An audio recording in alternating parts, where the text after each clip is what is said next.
Caro estudante, seja bem-vindo à resolução de teste de macroeconomia. Esse é um teste da UEM para o estudante a fazer economia com o professor Dr. Arthur Gobi. Vamos já ao exercício. Diz que a macroeconomia é constituída por relações que agrupam agentes econômicos, incluindo o governo, que estabelece percussões, determinados objetivos específicos. O diagrama é anexo, infelizmente não trouxe o diagrama, sintetiza essas relações, mas não completa. Diga quais são os objetivos de agentes que normalmente tomam essa consideração, que objetivo pretende alcançar, preste as informações em falta, ok? Mas, cara, aqui estamos face ao fluxo circular. Para responder essa questão, é importante que o estudante responda o que é fluxo de atividades econômicas. Ok, eu vou já à questão, à resposta. Então, o que o estudante deve escrever? O fluxo de atividades econômicas ilustra de forma simplificada como os agentes econômicos se transicionam, ok? E este pode ser real ou monetário. O fluxo real transiciona os bens físicos, enquanto monetária transiciona a moeda, referendo em pagamentos e moeda, ok? Existe nestes dois mercados, que é mercado de fatores e mercado de bens e serviços, ok? Entretanto, as famílias oferecem trabalho e outros fatores produtivos e recebe salário, renda, lucro, juro, transferência para adquirir bens e serviços. Entretanto, este canaliza uma parte da sua poupança para o setor intermediário e recebe em compensação juro, ok? Temos o setor público. Este oferece bens públicos, redistribuição de rendimento à riqueza por meio de imposto, ok? E temos as empresas. As empresas oferecem bens e serviços e recebem em troca as receitas, ok? E por fim, temos o setor do resto do mundo. Agrupa agentes que não residem, pois afeta a transição, que efetua transições com os agentes residentes. Deste lado eu tenho um simples fluxo. Aqui vamos ver. Aqui tenho o mercado monetário, tenho aqui as famílias, tenho aqui os intermediários financeiros, as empresas. Vou escrever aqui. As famílias vão no mercado de bens e serviços, oferecem terra, capital e mão de obra. E este recebe salário, renda e lucro. Eles vão neste setor, chamamos de procura de bens e serviços das famílias. As empresas vão para esse mercado à procura de mão de obra e eles fazem um pagamento. Então aqui é a procura de mão de obra, capital, terra, o que é. Então eles fazem um pagamento, salário, renda e juro. E este canaliza uma parte do seu rendimento para o setor intermediário, que chamamos de poupança privada. E o setor intermediário financeiro canaliza as empresas, que nós chamamos de juros. Por sua vez, as empresas canalizam uma parte de um certo valor ao governo, que nós chamamos de impostos indiretos. E o governo canaliza uma parte do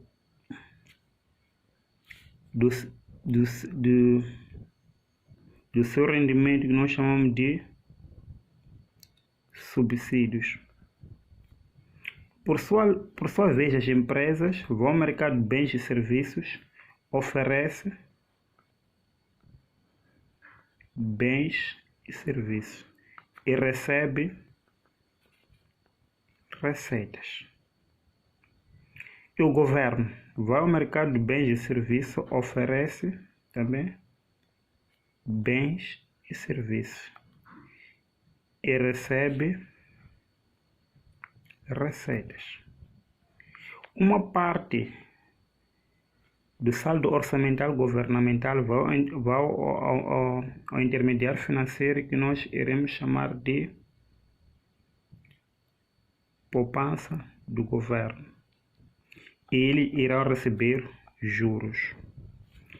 As famílias também poupam, poupança das famílias, e recebe juros. O governo, por sua vez, oferece às famílias aquilo que nós chamamos de transferências, e as famílias recebem do governo. As famílias dão ao governo impostos indiretos.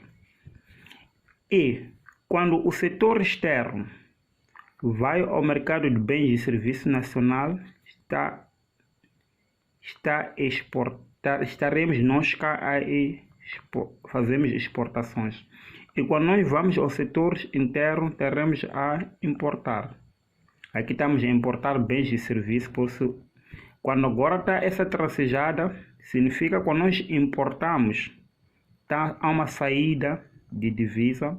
E quando nós importamos, há uma entrada de divisa. Assim está o fluxo. Não está bonito, né? Ok? Não sei desenhar, mas está aqui o fluxo. Ok. O número 2 diz que o produto interno bruto está longe de ser um perfeito, mas assim os economistas e formadores da política econômica usam este nas suas atividades. Diga quais são as razões das imperfeições e argumenta por que mesmo assim são usados por os economistas.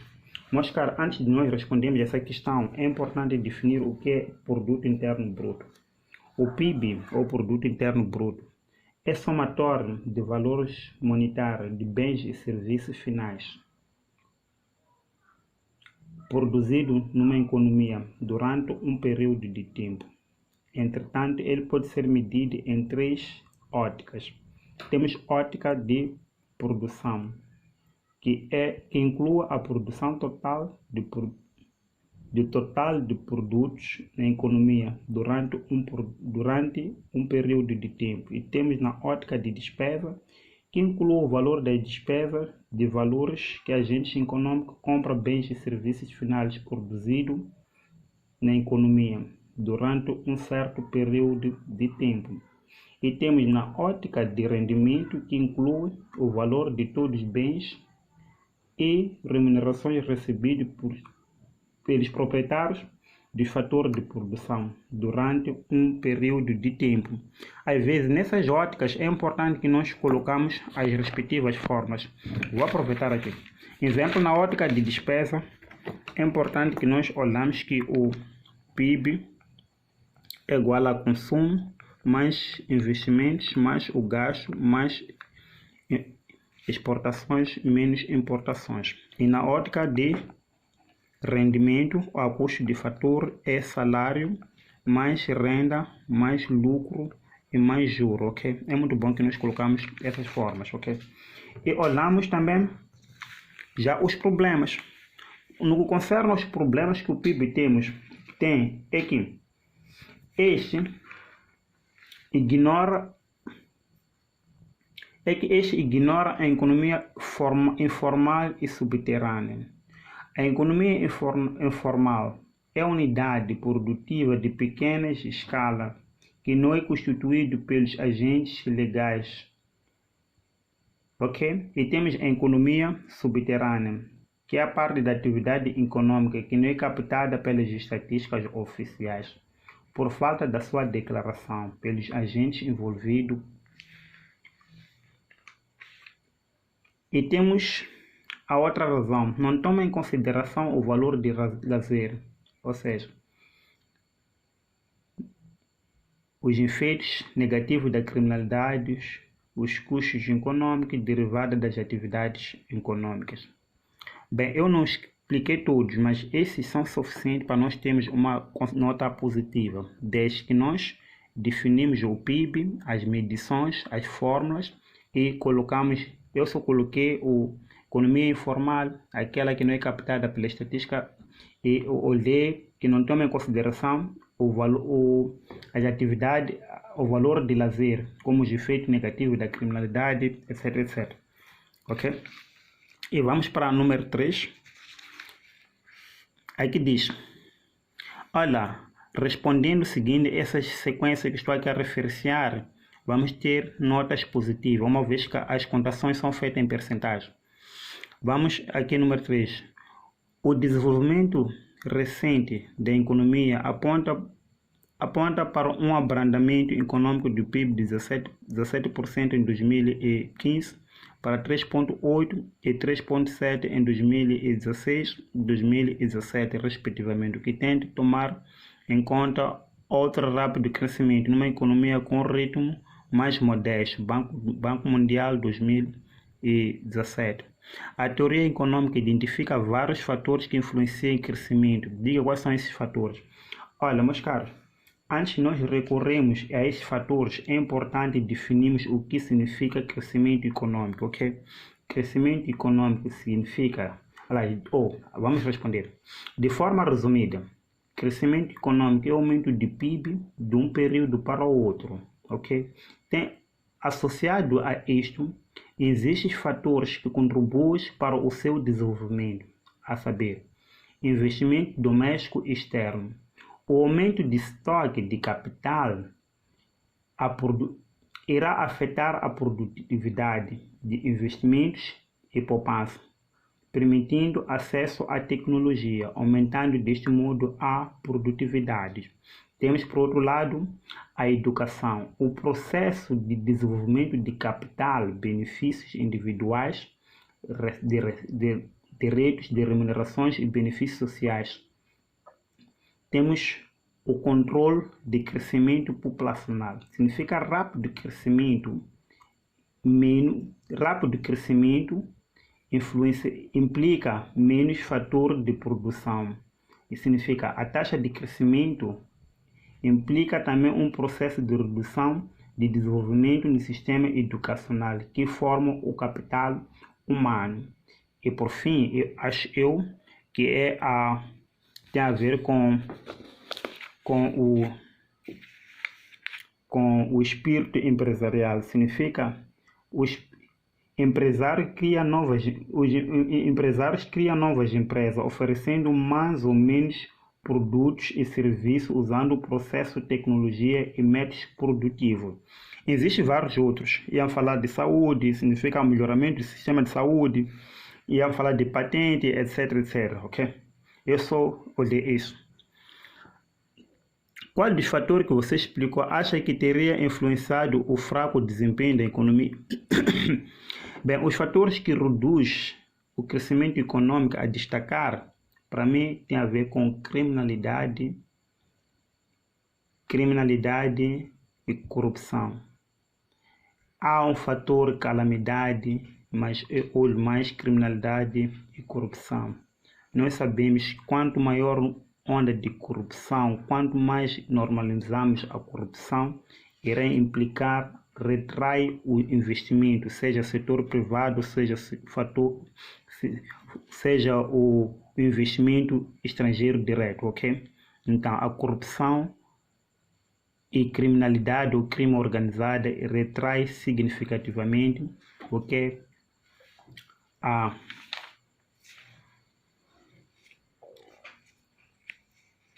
Irá contribuir negativamente ao crescimento econômico numa economia, sobretudo a nossa, ok? Mas existem outros. Temos que falar de baixo nível de qualidade do ensino. Significa quando nós temos crianças a estudar em condições não dignas, a não ter acessos a escola, não ter acesso às carteiras, irá contribuir negativamente de modo a ter uma criança competitiva a nível internacional e retrai significativamente. Temos outros fatores, estamos a falar do fator iam falar sistema de saúde, etc, ok? Bem, vamos continuar. Considera que a economia de Moçambique é caracterizada, temos consumo igual a 175 mais 0,5 rendimento disponível, que 150 mais 0, gasto do governo, transferência do governo, investimentos, exportações, importações.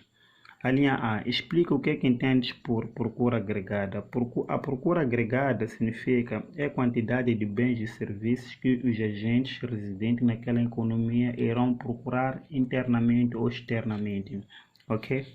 E os componentes que consistem na procura agregada temos as famílias, o governo, as empresas, os intermediários financeiros. Os determinantes da procura, estamos a falar do preço, gosto, preferência, expectativa. Também tem a ver com os preços de bens substitutos e bens complementares dos respectivos bens. Ok? Aqui, questão, determina o rendimento no equilíbrio com o consumo, poupança e o saldo orçamentário. Ok? Eu gosto de calcular o multiplicador das despesas autônomas, que o rendimento é igual a multiplicador das despesas autônomas vezes a procura agregada. Procura agregada numa economia aberta, nós já demos isso, é consumo autônomo menos o CT mais o CTR mais os investimentos mais os gastos mais exportação menos importações. Então, a procura agregada é igual. Ok. Vou levantar um pouquinho aqui. Focar. Ok, é igual a 175 menos o 0,6. Aqui são transferências de impostos de autônomo, que são 150 mais 0,6 vezes transferências autônomas, são 50 mais o investimento, 300, mais os gastos do governo, 800, exportações autônomas, 500, menos importações, 150. Então, o multiplicador das despesas autônomas é igual, para buscar a máquina aqui, é igual a 150 menos 0,5 vezes 150 mais 0,5 vezes 50 mais 300 mais 800 mais 500 menos 150. Isso dá-nos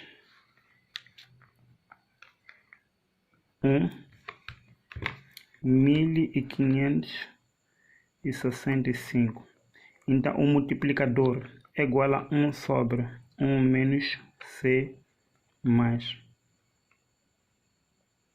CT mais M. Isso aqui é igual a 1 sobre 1 menos... Eu tenho que escrever. Que é 1 menos o 0,6 mais 0,6 vezes o 0,3 mais 0,5. Então, o multiplicador das despesas autônomas. Olha, meus caros, estou consciente que estudante tem acompanhado as minhas aulas que temos dado a vocês. Então, espero que... Então, o multiplicador da despesa autônoma nos deu o 0,93. Então, o rendimento no equilíbrio é igual a 0,93 vezes 1,569. Isso é igual. Então, vamos multiplicar o 0,96 vezes 1,565. Então, o rendimento no equilíbrio nos deu 1.455,45. Então, feito isso, nós podemos já calcular o que nós queremos, o consumo. O que nós sabemos sobre o consumo? Nós sabemos que o consumo é igual às transferências. Nós sabemos que o rendimento disponível é igual a rendimento no equilíbrio menos os impostos mais as transferências. Mas não temos o valor dos impostos. Mas os impostos, por sua vez, é igual a 150 mais 0,3y. Então, os impostos é igual a 150 mais 0,3 vezes o nosso y dá o 145,45. Então, os impostos é igual a vezes 0,3 mais 150. Os nossos impostos é igual a 58,635. Então, o rendimento no equilíbrio é igual a rendimento, o rendimento disponível é igual ao rendimento no equilíbrio, que é 1.455,45, menos os impostos, que é 586,635, mais as transferências. Recorda que as transferências são de 50. Então, nosso rendimento disponível é igual. Então, a máquina vamos pôr o 1.455,45 menos mais 50. Então, o rendimento disponível dá 918,815. Temos rendimento disponível, já podemos achar o consumo. O consumo dá quanto, meus caros? O consumo é igual a 175 mais 0,5 vezes o rendimento disponível, que é 918,815. O consumo é igual, então isso vai multiplicar por 0,6 mais 157. Isso dá-nos 726,289. Então, podemos achar o rendimento disponível é igual ao consumo mais poupança. Então, a poupança é igual ao rendimento disponível menos consumo. Poupança é igual. Consumo dá 918,815 menos 726,289. Então, a poupança é igual. Então, é 918,815 menos aquele valor de poupança, dá 192,556. Assim já temos a nossa poupança. E pedia-nos saldo orçamental.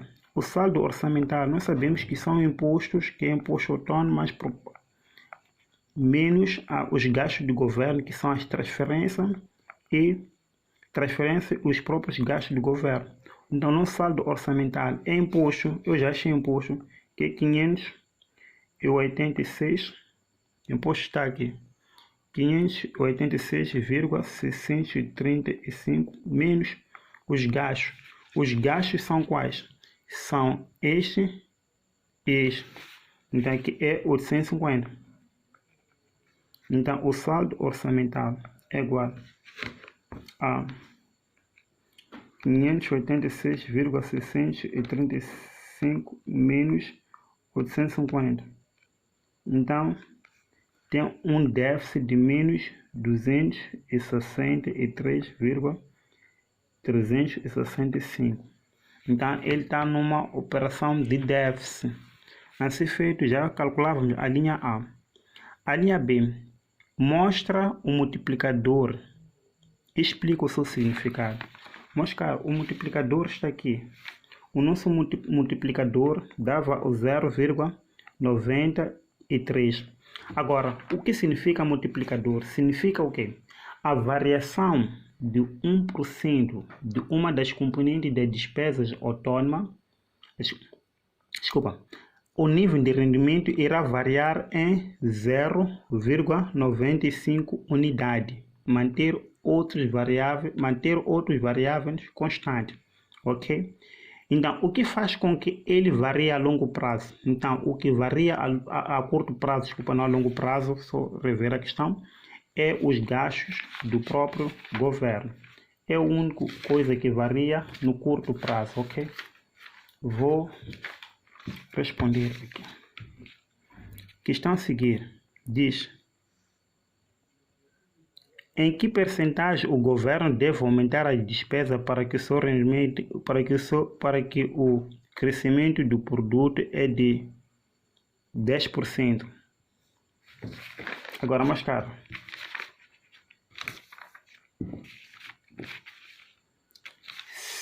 Se o rendimento deu-nos o rendimento, não rendimento no equilíbrio, não rendimento disponível, mas sim rendimento no equilíbrio. O rendimento está aqui. Deu-nos o 145,45. Deu-nos o 1.455,45. Se nós aumentarmos 10%, significa que o rendimento fica igual a 1.455,45 vezes 1 mais 0,1. O rendimento fica igual. Então, é 1.455,45 vezes 1 menos 0, desculpa, mais, não menos, porque houve um aumento, mais. Então, isto vai ficar, o rendimento fica 1600,995. Então, significa o rendimento será igual a multiplicador vezes despesas autônomas. O rendimento é igual a multiplicador que dá 0,93 vezes despesas autônomas. Então, eu vou pôr todos não olhando o rendimento, manter esse aqui constante. Significa vai ficar o 175 mais menos o 0,6 vezes 150 mais 0,6 vezes 50 mais 300 mais os gastos, não sei, mais 500 menos 150, menos isso, 150. Então posso fazer essa matemática aqui, que é muito simples. Estudante até pode facultar-nos, ok? Então este passa para cá, fica 1600,995 a dividir por 0,93 igual. Já vou calcular estudos lá. É 157 vezes 0,6 mais 0,6 vezes 150. Menos, não é mais, é menos. Estou a fazer confusão. Época tempo mais 0,6 vezes 50 mais 300 mais 500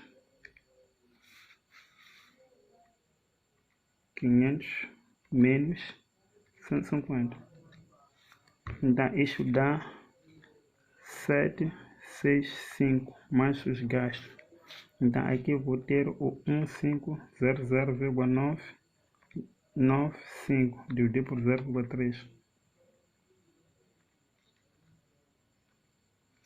Então aqui eu vou ter o 1721,5 igual a 765 mais os gastos. Então ele passa para cá.